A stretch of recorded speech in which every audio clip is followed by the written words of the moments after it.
এমন এক মুহূর্ত এনজয় করেছি। কুয়াশার বদলে ছিল বৃষ্টি, তারার বদলে ছিল কালো মেঘ, ল্যান্টনের বদলে ছিল একটি ইনভার্টার যুক্ত এলইডি বাল্ব। ছিল তেমনই খোলা আকাশ, কিন্তু ছিল না সেই জোনাকি পোকা, ছিল মোবাইল ফোন, ছিল না শিয়ালের ডাক, ছিল স্পিকার বক্স।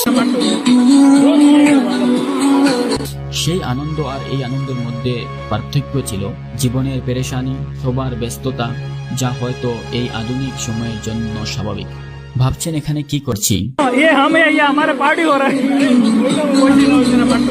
মানে একটা টুবার আয়োজন করেছি।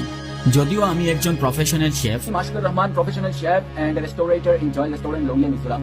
Guys, প্রয়োজনীয় সামগ্রী না থাকায় রেস্টুরেন্ট থেকে অর্ডার করি কাস্টমাইজড 2 কেজি চিকেন বিরিয়ানি। নিজের পছন্দের বিরিয়ানি বানানোর জন্য নিজেরাই ভালো মাংস কিনে দিই। শেফ ছিলেন নূর ভাই। এবং বেঙ্গালুরুর একজন স্পেশালিস্ট হায়দ্রাবাদ বিরিয়ানি বানায়, বিভিন্ন আইটেমে বিভিন্ন কোয়ালিটিতে বিরিয়ানি বানায়।